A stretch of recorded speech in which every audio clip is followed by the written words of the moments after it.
나 여호와는 변하지 아니하나니. 나 여호와는 변하지 않습니다. 우리는 변하지만 여호와는 변하지 않습니다. 그러므로 야곱의 자손들아, 여호와가 변하지 않기 때문에, 여호와의 약속이 변하지 않고 여호와의 약속이 변하지 않기 때문에 이스라엘 백성과 함께 하셔야겠다는 하나님의 언약 또한 변하지 않기 때문에, 그래서 야곱의 자손들아 너희가 소멸되지 아니하리라 라는 말씀을 우리가 지난주에 마지막 절을 통해서 말씀을 나누었습니다. 이스라엘은 그들의 행위로 말미암아 하나님께서 이스라엘을 대우하셨다면 이스라엘은 벌써 역사 속에서 완전히 소멸하게 되었을 것이고 이 땅에 존재하지도 않았을 것입니다. 그러나 하나님께서 이스라엘의 행위를 따라 심판치 아니하시고 하나님의 약속에 근거하여 이스라엘을 대하셨기 때문에, 그래서 이스라엘이 소멸하지 않았던 것이지, 이스라엘의 의와 이스라엘의 행위와 또 이스라엘이 하나님 앞에서의 실천적 삶 때문에 그들이 소멸되지 아니한 것이 아니었다라는 말씀입니다. 앞에 본문 2장 17절에서부터 3장 6절까지의 설교의 내용의 결말인 동시에 다음 설교의 서론이 바로 이 3장 6절입니다. 나 여호와는 변하지 아니하나니. 3장 6절에서 변역함이 없으신 여호와 하나님께서는 택한 백성들과의 언약을 기억하시고 그들을 다시 일으켜 줌으로써 이스라엘이 소멸되지 않을 것을 말씀하셨습니다. 그러나 그들이 하나님의 이러한 은총을 입기 위해서는 이미 지적된 죄악들의 회개와 더불어 힘써야 할 것이 하나 더 있는데, 그것은 곧 하나님께서 베푸신 은혜를 기쁨으로 보답하는 일이었는데, 그것이 다름 아닌 경건한 헌물과 11조였습니다. 우리는 하나님께서 우리와 함께 하신다, 하나님께서 우리들에게 은혜를 베풀어 주신다, 하나님이 우리의 삶과 동행하신다 라는 고백을 날마다 하고, 또 그 고백이 정말 사실이라고 한다면 우리는 그 고백에 대한 사실을 우리의 행위로 나타내게 될 수밖에 없는데, 그것이 바로 경건한 헌물과 온전한 11조라는 것입니다. 역으로 말하면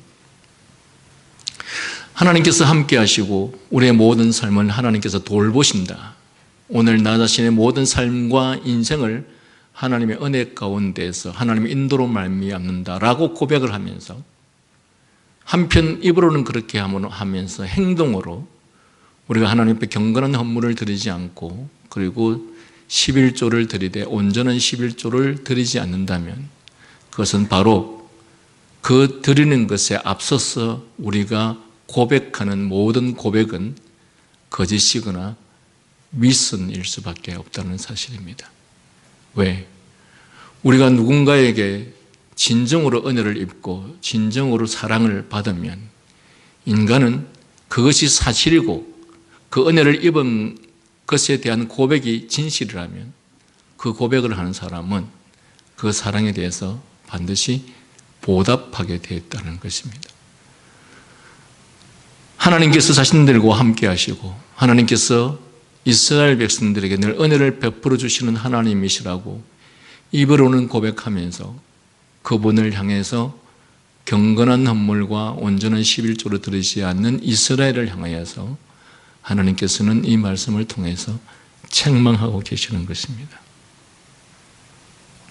그리고 하나님께서는 그렇게 하나님의 뜻을 따라 하나님의 백성들의 정성을 다하는, 그리고 하나님께서 베풀어 주신 은혜에 대한 감사를 하나님의 뜻에 따라 온전히 행하는 그들에게는 그 예물을 통해서 크신 복을 베풀 것이라고 약속하셨습니다.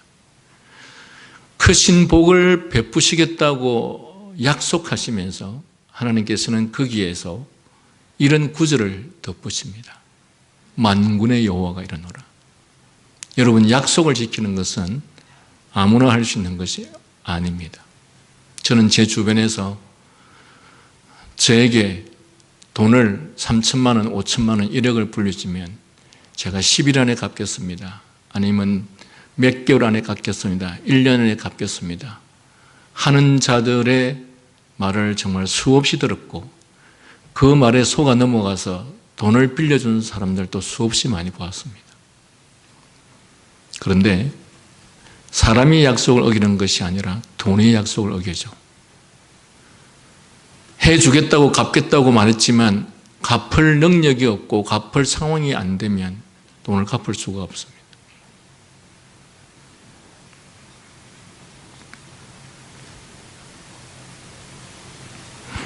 왜 하나님께서 이 약속을 하시면서 만군의 여호와가 이르노라. 하나님은 인간이 아니십니다. 인간은 변하고 그 약속을 지키지 않고 또 의도적으로 약속을 지키지 않기 위해서 하기도 하지만 하나님은 전능하시고 거룩하시고 완전하시고 지혜로우신 분이시기 때문에 하나님은 자신이 약속한 그 어떤 것도 지키지 않는 일이 없기 때문에 그분은 변함이 없으신 분이라고 말합니다. 하나님이 변함이 없으신 분이라고 하는 말씀을 가장 단적으로 잘 표현하는 것이 바로 만군의 여호와라는 말입니다. 만군의 여호와라는 것은 온 세상의 지배자의 통치자, 다르게 표현하면 하나님께서 하시는 그 일을 막을 존재가 세상에 아무도 없고 하나님께서 이루시겠다고 하면 그 일이 이루어지지 않은 일이 결코 없는, 온 세상이 자신의 것이고 온 세상이 자신의 뜻대로 하시는 분이시기 때문에 그래서 하나님은 약속을 지킬 수 있는 분이시고 그래서 하나님은 변함이 없으신 분이시다라고 자신을 소개하면서 나는 만군의 여호와로라 라고 말씀하십니다. 다시 말하면 만군의 여호와라는 이 표현이 붙는 이상 하나님의 약속은 한치의 오차도 없이 반드시 이루어질 것이다 라는 사실입니다.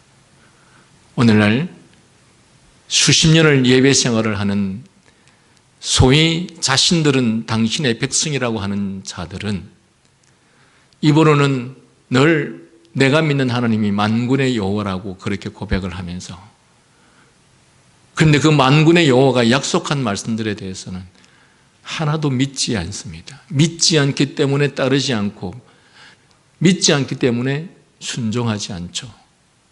그런데도 여러분 계속해서 여러분이 믿는 하나님이 만군의 여호와라고 그렇게 말하겠습니까? 여러분 너무 그렇게 쉽게 표현하지 마시기를 바랍니다.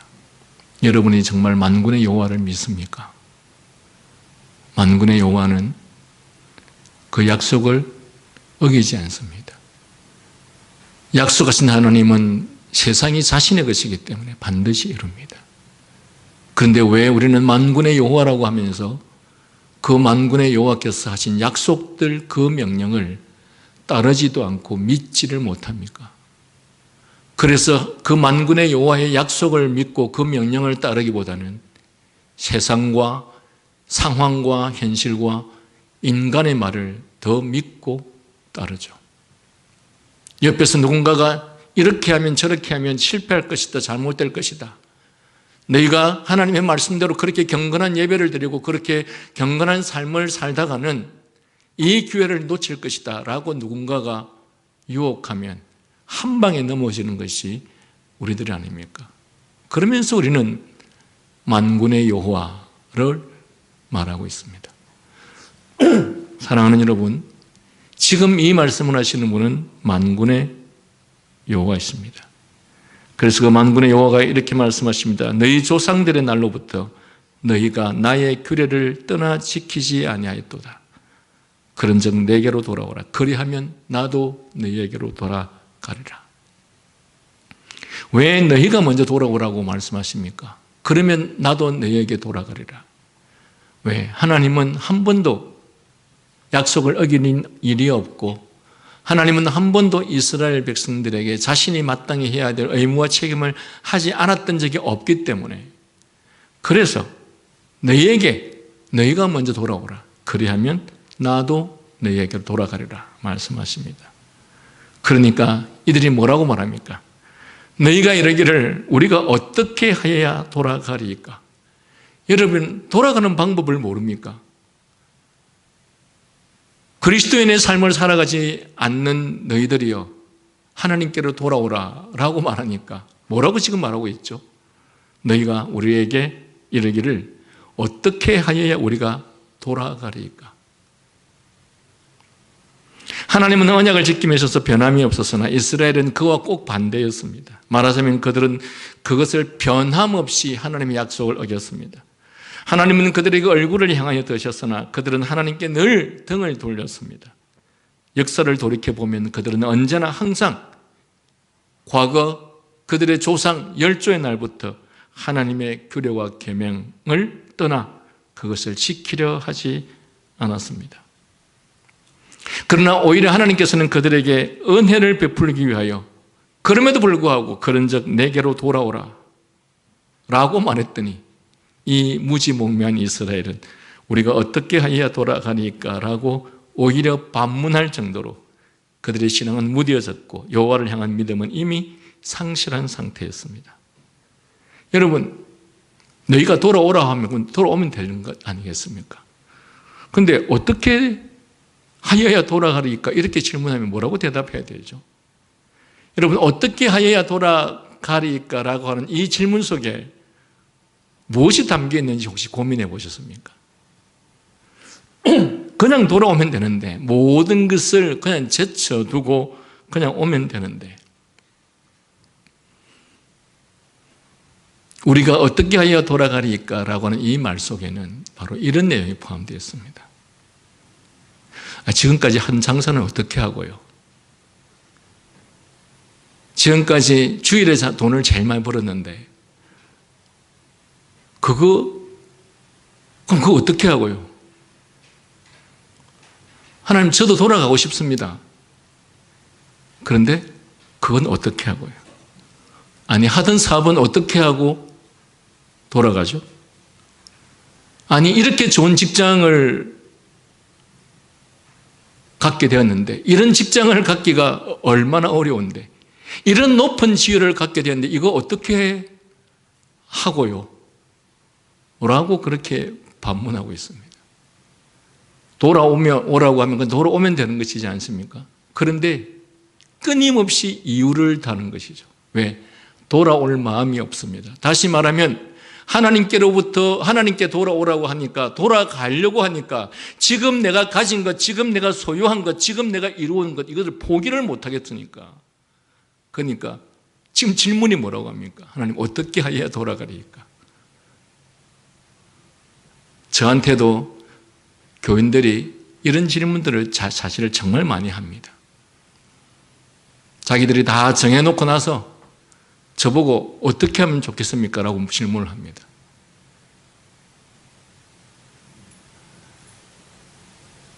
오늘 아침에도 어떤 문자를 받았습니다. 이미 자신들은 어떻게 하기로 결정을 했습니다. 그리고 저한테 어떻게 하면 좋겠습니까? 라고 질문을 합니다. 다시 말하면 그렇게 할 마음이 없는 사람들이 이런 질문을 합니다. 그렇게 할 마음이 있는 사람은 질문할 필요 없이 그냥 돌아오면 되는 것입니다. 그거 포기하고 그거 내려놓고 돌아오면 되는 것입니다. 그런데 그거를 포기할 마음이 없고 그거를 포기하기가 싫고, 그러니까 어떻게 해야 돌아갈 수 있습니까?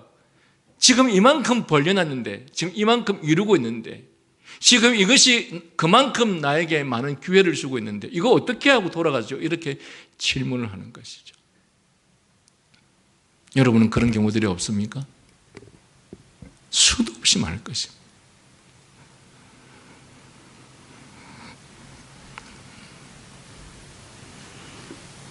너희가 하나님 앞에 온전한 11조를 드리라라고 말하니까, 하나님 11조를 다 드리고 나면 제가 생활할 게 없는데요. 그러면서 하는 말이 어떻게 하면 돌아갈 수 있죠? 어떻게 하면 다 온전한 11조를 드릴 수 있죠? 이렇게 오히려 하나님을 향해서 질문하고 있습니다. 하나님께서 그것들을 해결해 주실 수 없는 분이라서 우리들에게 이렇게 하라 저렇게 하고 명령하십니까? 조금 전에 말씀드렸지만 그분은 만군의 여호와이십니다. 하나님께서 우리에게 명령하실 때 그 명령을 반드시 어떤 경우에도 필연적으로 그 약속을 이루실 수 있고 그 약속하신 것을 성취하실 수 있는 분이십니다. 그렇기 때문에 그분은 이렇게 약속하실 수 있습니다. 인간은 그 어떤 경우에도 자신의 하신 한 약속을 지킬 수 없고 이룰 수 없습니다. 왜? 그가 마음은 그렇게 하고 싶으나 환경이 나를 그렇게 지킬 수 없게 만들면 우리는 약속을 지킬 수 없습니다. 왜? 인간은 만군의 여호와가 아니기 때문에, 온 세상을 자기 마음대로 자기 뜻대로 할 수 있는 존재가 아니기 때문에 못합니다. 그러나 우리 여호와는 만군의 여호와였습니다. 그래서 그분이 하신 어떤 약속도 이루실 수 있습니다. 바로 그 하나님께서 우리들에게 내 모든 것들을 다 제쳐놓고 내려놓고 지금까지 그것들이 너의 인생을 지키고 있었던 걸로 생각하고 있느냐? 그것들이 너의 삶을 지탱시키는 것이었느냐? 그러나 그 모든 것들을 다 내려놓고 돌아오라. 하나님, 어떻게 하면 돌아갈 수 있죠? 지금 이렇게 많이 벌려놨는데 라고 지금 여호와를 향해서 질문하고 있는 것입니다. 다시 말하면 지금 자신이 하나님의 뜻에 불순종하고 하나님의 명령과 반대되는 삶에 대해서는 돌이킬 마음이 없기에 오히려 하나님께 이렇게 질문하고 있는 것입니다. 꼭 할 마음이 없는 사람들이 항상 어떤 상황을 먼저 만들어 놓고 지금 이렇게 됐는데 이것 어찌하고요? 라고 말합니다. 자신들이 어떤 계획을 먼저 세워놓고 이런 상황인데 어떻게 하면 좋겠습니까? 저에게 물어봅니다. 사실은 그런 질문들은 하면 안 되는 질문들이죠. 왜? 그런 상황들을 스스로 만들어 놓았다는 것은 자신들이 이미 그렇게 하겠다는 것 아닙니까? 그런데 왜 그런 상황 속에서 질문을 합니까? 이거 어떻게 할까요?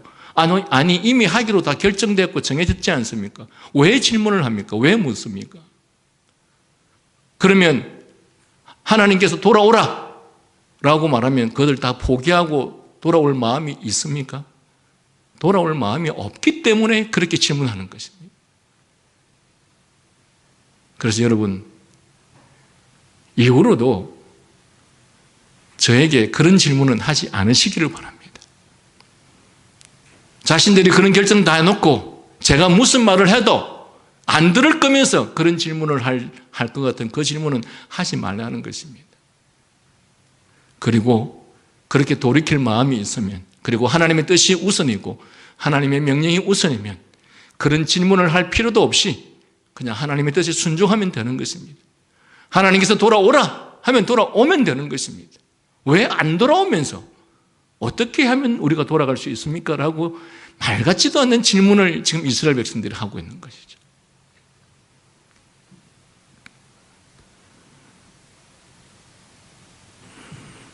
하나님께서 그런즉 내게로 돌아오라고 했을 때 그들이 하나님께 돌아가는 첫 걸음은 바로 회개였는데, 돌이키는 것이었는데 그들은 돌이킬 마음도 없었고 돌이킬 줄도 몰랐습니다. 물론 이 돌이키는 마음, 진정한 회개는 하나님의 역사가 아니면 불가능합니다. 왜 이스라엘 백성들이 하나님께서 너희들에게 돌아오라, 그러면 나도 너희에게 돌아가리라 라고 했었을 때 우리가 어떻게 하면 돌아가리까? 이런 질문을 했는데 여러분, 이런 질문을 할 수밖에 없습니다. 왜? 회개라는 것은 사실 하나님의 역사가 아니면 불가능합니다. 하나님의 은혜가 아니면, 하나님께서 돌이키게 해주시지 않으시면 그거 포기 못합니다. 내가 이미 다 이루어놓고 다 버려놓고 그렇게 하겠다고 마음먹었고 그리고 지금까지 그것들을 누리고 있던 그 사람이 그걸 포기한다는 것은 불가능합니다. 그러니까 이런 질문들은 오히려 하나님께서 돌아오라고 하니까 말 같지도 않는 질문을 오히려 하나님께 지금 하고 있는 것이 아닙니까? 어떻게 하면 돌아가리까? 어떻게 그 대답을 해줘야 됩니까? 그런데 왜 우리가 이런 질문을 하는 것이냐? 돌이킨다라고 하는 것, 회개한다는 것은 하나님의 성령의 역사가 아니면 불가능하기 때문에 그렇습니다. 그래서 신령한 눈이 열린, 즉 그나마 신앙이 있는 자들, 남은 이스라엘의 적은 무리들 또는 소수의 신앙인들은 인간이라는 존재가 그런 존재라는 것을 알았습니다. 그래서 그 신앙이 있는 사람들은 이런 상황 속에서 어떻게 기도를 하는지 아십니까? 우리가 어떻게 하여야 돌아가리까? 이렇게 말하지 않습니다. 오히려 하나님께 단식하며 호소하기를.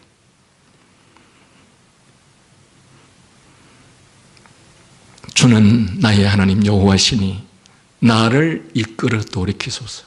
그리하시면 내가 돌아가겠나이다. 다시 말하면 우리 스스로는 그렇게 돌아갈 힘도 없고 그럴 능력도 없습니다. 제가 여호와께로 돌아갈 수 있는 방법은 여호와께서 나를 돌이키게 해주셔야만 그게 가능합니다. 예레미야 31장 18절에서 그렇게 고백합니다. 예레미야 애가에서 5장 21절에 이렇게 말씀하십니다. 여호와여 우리를 주께로 돌이키소서. 그리하시면 우리가 주께로 돌아가겠사오니 우리의 날을 다시 새롭게 하사 옛적 같게 하옵소서. 여러분들은 하나님께 자주 회개하십니까? 제가 돌이키겠습니다. 제가 돌아가겠습니다. 그렇게 고백하니까 그렇게 되던가요? 그렇게 되지 않죠. 왜? 인간은 스스로 회개할 능력이 없습니다. 스스로 돌이킬 능력이 없습니다. 하나님께서 우리로 하여금 그렇게 해 주시지 않으시면 우리가 그렇게 할 수 없습니다. 그래서 주는 나의 하나님 여호와시니 나를 이끌어 돌이키소서.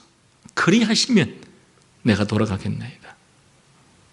여호와여 우리를 주께로 돌이키소서. 그리하면 우리가 주께로 돌아가겠사오니 우리의 날을 다시 새롭게 하사 옛적 같게 하옵소서.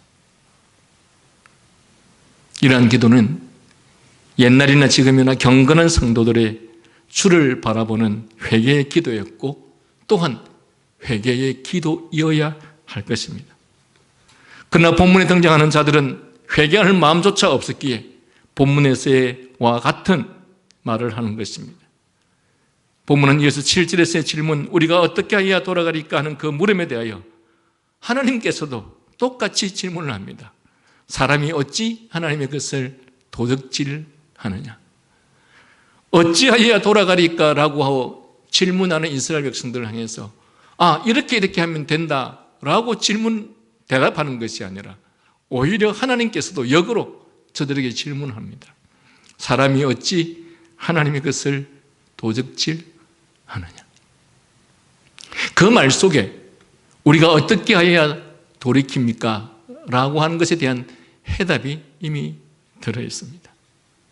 결국 물음은 물음으로써 대답한 격이었습니다. 여기 도적질이라는 말은 또 간교한 방법으로 하나님을 속이며 하나님을 멸시한다는 뜻을 말하기도 합니다. 그러므로 본문의 뜻은 11조와 헌물을 속인다는 것은 곧 하나님을 속이며 하나님을 멸시하는 행동이며 또 하나님의 것을 도둑질하는 범죄 행위라고 말합니다. 여러분, 경건한 헌물 또는 10의 1조를 하나님 앞에 온전히 드리지 못하는 것이 왜 하나님의 것을 도적질하는 범죄 행위라고 그렇게 말할까요? 당시 이스라엘의 역사적인 현실 문제에 있어서 11조와 헌물은 절실히 필요했던 것이었습니다. 왜냐하면 땅을 분배받지 않는, 즉 기업을 분배받지 않은 레위인들과 제사장들은 물론이요, 많은 고아들과 과부들과 또한 이스라엘에 개종하여 들어오는 유리하는 나그네들은 그들은 하나님께로부터 땅을 분배받지 못했습니다. 따라서 그들에게는 나머지 10지파가 10분의 10 중에서 10분의 1을 그들에게 주는 것은 마땅한 의무였고 책임이었습니다. 이것은 다르게 말하면 이스라엘 백성들에게 땅을 분배할 때 그 땅이 만약에 10이라고 쳤을 때 하나님께서는 이스라엘 백성들에게 그 10지파에게 땅을 10을 준 것이 아니고 땅을 9만 주었습니다. 그 나머지 일은 레위 지파들과 그리고 그 나머지 일은 고아와 과부들을 위해서 주신 것입니다. 그런데 이스라엘 백성 10지파들은 그 10분의 10을 다 자기들의 것이라고 생각을 했었던 것이죠. 그래서 그 10분의 10을 다 주지 않고 다 자기들의 것으로 생각했던 것입니다. 특히 11조는 주의 성전을 전적으로 섬기는 레위인들의 기업이었습니다. 다시 말하면 그 10지파에게 주어진 10분의 10 중에서 그 10분의 1은 하나님께서 레위 지파들에게 준 기업이었다는 것입니다. 그러므로 당시 10지파가 땅을 분배받았다면 레위 지파는 10지파의 수입의 10분의 1을 그 땅을 분배받은 것이나 마찬가지입니다. 그래서 10분의 9는 자기들이 다 소유하고 가져도 되지만 그 중에 10분의 1은 하나님께서 레위 지파들을 위해서 분배한 것이기 때문에 당연히 레위 지파를 위해서 또한 고아와 과부들을 위해서 그것을 나누어 드려야 된다는 것이죠. 그러므로 10분의 9가 아닌 10분의 10을 가져가는 것은 하나님 앞에서 도둑질을 하는, 하나님의 것을 도둑질하는 범죄 행위다라고 지금 이 본문이 말하고 있는 것입니다. 이처럼 이스라엘을 하나님의 나라로 이루어 가기 위해서 그리고 구속사적인 입장에서 보아도 이러한 사실적 행위는 절대로 필요했던 것입니다. 그러므로 11조와 헌물은 하나님께 대한 이스라엘 자녀들의 의무와 책임이었던 것입니다. 그런데 그것을 지키지 않을 때 그들은 도둑놈이요 강도라고 그리고 하나님의 것을 도둑질했다라고 말하는 것입니다. 이러한 헌물에 대하여 사도 바울은 말하기를 고린도서 4장 8절을 통해서 성도를 섬기는 봉사에 참여하는 일이요 또 자신을 죽게 드리는 헌신의 정표이며 또한 사랑의 증거인 동시에 하나님을 기쁘시게 하는 향기로운 제물이라고 말했습니다. 또 이러한 헌물 그 자체가 하나님의 주시는 은혜라고도 했고 또 복이라고도 했습니다. 말라기 선지자도 바로 이러한 헌물과 복을 결부시켜서 지금 가르치고 있는 것입니다. 그러나 그러한 복을 거절할 때는 하나님 편에서 징계 또는 저주를 행할 수밖에 없다라는 사실을 말씀하고 있습니다. 3장 9절에 너희 온 나라가 나의 것을 도적질하였으므로 너희가 저주를 받았느니라. 이스라엘이 너희 온 나라가 집단적으로 나의 것을 도둑질하였으므로 너희가 저주를 받았느니라. 어떤 저주? 어떤 저주를 받았습니까? 제가 전에 여러분에게 설명드렸죠. 이스라엘이 왜 바벨론에 의해서 침략을 당하고 나라를 빼앗기는 70년의 포로 생활을 하는 수모를 겪게 되었느냐.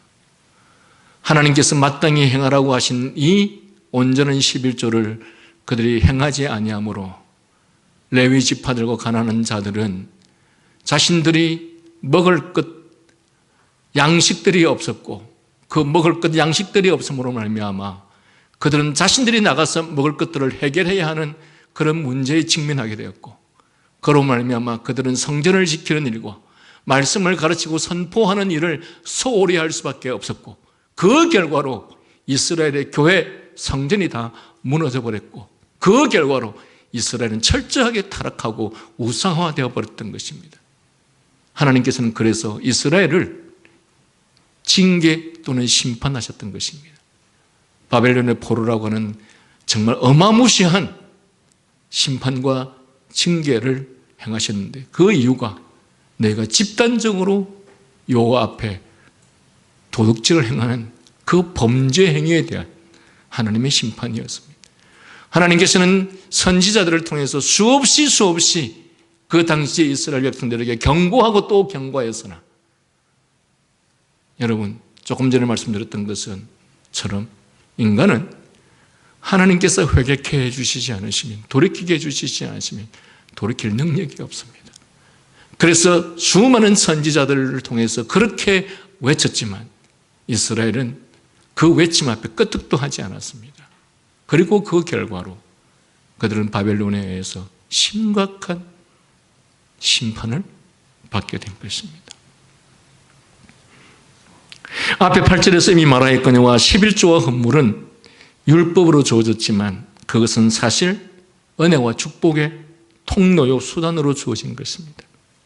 물론 오늘날 교회들이 하나님께서 이 말라기서에서 11조를 강조하고 요구하는 이유가 무엇인지에 대해서는 설명하지 않고 11조를 하면 하나님께서 축복할 것이다. 내 창고에 복이 넘칠 것이다. 다시 말하면 인간의 그 부유하고 싶은 욕망, 인간의 끊임없이 부유하고 싶은 그 욕망을 부추겨서 마땅히 하나님 앞에서 행해야 될 의무에 대한 책임으로 제11조가 아니라 인간의 욕망을 부추기는 도구로서의 11조를 오늘날 교회들이 그렇게 가르치고 강조하는 것이죠. 그러나 여기 본문에서 하나님께서 이 11조, 온전한 11조는 너희의 축복의 통로의 수단으로 주셨다고 말씀하셨습니다. 신명기 14장 29절에서는 너희 중에 분깃이나 기업이 없는 레위인과 내 성중에 거주하는 객과 및 고아와 과부들이 와서 먹고 배부르게 하라. 그리하면 내 하나님 여호와께서 내 손으로 하는 범사에 내게 복을 주시리라. 그러니까 레위인과 내 성중에 거하는 객과 고아에게 배불리라. 그리하면 그러한 하나님께서 너희들에게 명하신 그 뜻을 너희가 수행했었을 때 하나님께서는 내 손으로 하는 모든 일에 범사에 복 줄 것이다. 여기에는 자신들의 욕망을 채우는 것에 대한 도구가 아니라 마땅히 하나님께서 지명하신 그 일들에 대한 책임과 의무를 다할 때에 하나님께서 너희들에게 어떻게 할 것이라 라고 하는 하나님의 은혜의 약속입니다. 그러나 이러한 축복과 은혜를 거절한 이스라엘은 필연적으로 저주를 받게 되었던 것입니다. 언제나 하나님 앞에서는 우리 인간들에게는 오직 두 길, 즉 축복이냐 저주냐 하는 것밖에 없습니다. 오늘 본문에 나타난 대로 이스라엘은 전자를 버리고 후자를 택했던 것입니다. 엄격한 의미에서 하나님께서는 자기 백성들을 저주하는 것이 아니라 사람들 스스로가 저주를 택했던 것이죠. 하나님께서 저주하셨습니까? 아닙니다. 그들 스스로 저주를 택했던 것입니다. 그래서 3장 10절에 다 보시기 바랍니다. 만군의 여호와가 이르노라 너희의 온전한 11조를 창고에 들여 나의 집에 양식이 있게 하고 그것을 나를 시험하여 내가 하늘 문을 열고 너에게 복을 쌓을 곳이 없도록 붙지 아니하나 보라. 여러분 이 말씀을 가지고 그렇게 사람들의 욕망을 부추기는 일에 오늘날 설교가 도구로 사용되어지는 일이 너무 많은데 여러분 이것은 하나님의 명령과 뜻을 잘 수행하는 너희들에게는 덤으로 이런 은혜가 따를 수밖에 없다라고 하는 약속을 하고 있는 것입니다. 3장 9절에서 너희 곧 온 나라가 나의 것을 도적질하였다는 말은 나를 속였다는 말로 해석될 수 있습니다. 즉 다시 말하면 온전한 11조를 들이지 않는 것은 하나님을 속이는 것입니다. 아나니아와 삽비라 그랬죠. 아나니아와 삽비라가 밭을 팔았습니다. 다른 사람들이 밭을 팔아서 가난한 사람들을 나누어 주니까 자기들도 밭을 팔았습니다. 그리고 사도들 앞에 와서 뭐라고 했습니까? 이것이 우리가 밭을 판 가격입니다. 사실은 밭을 팔았던 가격보다 훨씬 적은 돈을 사도들의 발 앞에 주었던 것이죠. 뭐하였습니까? 사도들을 속인 것입니다. 성경은 그것을 향해서 성령을 속인 죄라 말합니다. 그리고 그들은 현장에서 적석에서 죽음을 맞이했습니다. 하나님을 속이고 있기 때문에. 즉 온전한 것, 전부를 드리지 않았다는 것입니다. 온전한 것이 아니고 전부가 아닌데 이것이 전부입니다. 이것이 온전한 11조입니다. 라고 하나님을 속이고 있는 것이죠. 바로 그러한 자들에게 하나님께서 다시금 기회를 주십니다. 너희는 11조와 전부를 창고로 가져오라. 하나님께서는 한 부분이 아니라 온전하지 않는 것이 아니라 온전한 것을 전부로 창고로 가져오기를 원했던 것입니다. 실제로 하나님께서는 히스기야 왕 때부터 이 레위 지파들에게 성전에 내는 이 11조와 헌물을 모으기 위해서 성전에 따로 창고를 지었고 후일의 느헤미야 시대에도 창고를 짓게 하였습니다. 나의 양식 있게 하라는 이 말씀이 실현될 수 있도록 하기 위해서 성전에 양식의 창고를 두었던 것입니다. 물론 이 양식은 성전에서 봉사하는 제사장들과 레위 사람들을 위한 것이었습니다. 그러나 그들은 한때 레위 사람들과 성전에서 노래하는 자들에게 양식을 주지 아니함으로 인해서 그 결과로 바벨론에 의하여 이처럼 무참하게 징계를 받고 그리고 말씀 그대로 흩어졌던 일이 있었던 것입니다. 그런데 여러분, 인간은 어쩔 수가 없습니다. 그 바벨론의 70년의 포로 생활을 하고 돌아온 이 이스라엘 백성들이 또다시 동일한 범죄를 저지르고 있는 것입니다. 그래서 이 말라기서는 이스라엘 백성들이 바벨론 포로에서 돌아온 이후에 기록되어진 말씀이 아닙니까? 그런데 이 말라기 시대에 또다시 지금 그런 일들이 이 이스라엘 백성 안에서 일어나고 있는 것입니다. 그들은 또다시 양식이 없어서 주의 종들이 흩어지게 되어가고 또한 하나님의 집이 황폐하여질 징조가 다시 나타나게 되었던 것입니다. 그래서 하나님께서는 이 마지막 선지자를 통해서 이처럼 11조를 강조한 것도 바로 그 때문이었습니다. 이러한 본문의 배경 없이 앞뒤 문맥 없이 아무것도 없이 11조를 하면 하나님께서는 너에게 창고가 넘치게 하리라. 지금도 부자인데 더 부자가 되고 싶은 사람들, 지금의 삶을 만족하지 못하는 사람들에게 더 그들의 욕망을 충족시키는 그러한 것에 하나님의 말씀이 사용되는 것이 얼마나 안타까운 일인지 모르겠습니다. 하나님께서는 주의 종들과 가난한 자들을 위한 양식이 성전 창고에 풍성히 있게 될 때에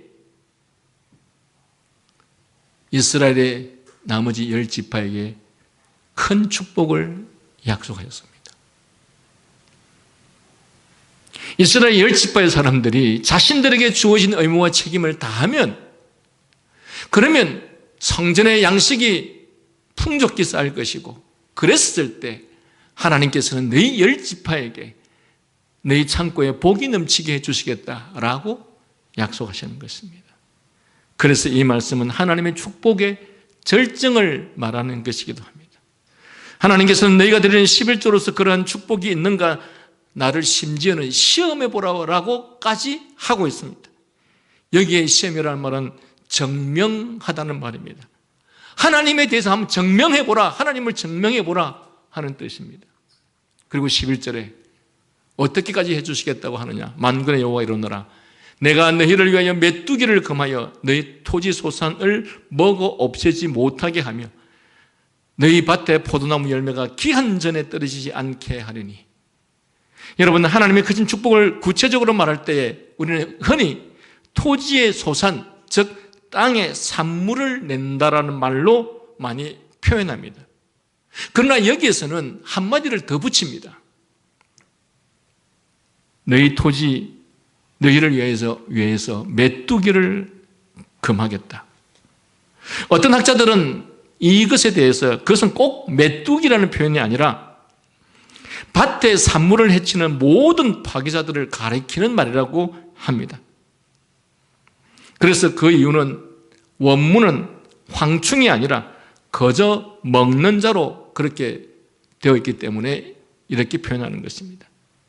이처럼 먹는 자를 막아주신다는 말씀이 첨가된 것은 하나님의 축복이 얼마나 확실한 것임을 알려주기 위한 것이었다는 사실입니다. 사실 하늘의 문을 열어 이른 비와 늦은 비와 더불어 이슬을 적당히 내린다 할지라도 자라난 소산물을 먹어치우는 어떤 원수가 있다면 무슨 유익이 있겠는가? 제가 아는 어떤 기독교 가정은 정말 제가 보기에도 돈을 엄청 법니다. 얼마나 돈을 많이 버는지 모릅니다. 그런데 그 집은 항상 그 버는 것만큼 줄줄 돈이 새요. 아무리 벌어봤자 뭐합니까? 맨날 돈이 새고 있는데. 지금 이 말씀은 바로 그 부분을 말씀해 주고 있습니다. 이른 비와 늦은 비를 통해서 이슬이 적당히 내림으로 말미암아서 그 소산물이 정말 풍족하게 자라고 또 자라게 됩니다. 그런데 그 자란 풍족한 소산물에 황충이, 메뚜기가 썰어가 버리면 그것이 무슨 소용이 있겠느냐라는 말이죠. 그뿐만 아닙니다. 밭에 포도나무의 과실도 기한 전에 떨어지지 않도록 지켜주시겠다 약속하십니다. 몇 년 전에 전남 나주에 정말 그때만큼 배가 풍년이 없었습니다. 농부들이, 배농사를 짓는 농부들이 얼마나 좋아했는지 모릅니다. 정말 말 그대로 10일이나 15일만 지나면 이제 다 과실을 수확해야 될 때였습니다. 그런데 수확하기 10일, 12일 전에 태풍이 불어서 전부 다 썰어버렸습니다. 여러분, 배가 그렇게 맛있게 자라면 뭐하냐? 그것을 끝까지 지켜주지 못하면 소용이 없다라는 것이죠. 그래서 하나님께서는 더불어서 밭에 포도나무의 과실도 기한 전에 떨어지지 않도록 지켜주시겠다고 약속하셨던 것입니다. 특별히 이 본문에서는 각각 그 주어를 달리하면서 더욱 강한 어조로 어떻게 하나님께서 그 토지의 소산을 지켜 풍성케 하실 것을 약속했음은 흥미롭습니다. 그러므로 이제 열방들이 이스라엘을 가리켜 복되다고 하며 흠모하게 될 것이다. 이러한 현실을 보면서 누가? 열방들이 이스라엘을 보면서 야, 너희들은 참 복되다. 그 이유는 그 땅에 하나님께서 기뻐하실 그 무엇을 갖고 있다면 그것보다 더 큰 복은 없기 때문에. 택한 이스라엘에 있어서 참복의 조건이 어디 있느냐를 알려주므로 끝이 나는 이 설교는 만군의 여호와가 이르노라 라는 말로 시작되어서 만군의 여호와가 이르노라 라는 말로 끝맺음을 합니다. 3장 7절에서 만군의 여호와가 이르노라 라고 말씀하셨던 그분이 3장 12절에서 다시금 만군의 여호와가 이르노라 라고 말씀하십니다. 그 이유는 한번 약속하신 것은 그 어떠한 일이 있어도 반드시 성취하려는 확약의 뜻으로 만군의 여호와라는 언약의 호칭을 재삼 보여주셨던 것입니다. 여러분, 오늘 말씀을 통해서 무엇을 깨달았습니까? 그리고 무엇을 기도해야겠다고 생각하십니까? 어떻게 기도해야 하겠다고 생각하십니까? 다 같이 기도하십시다.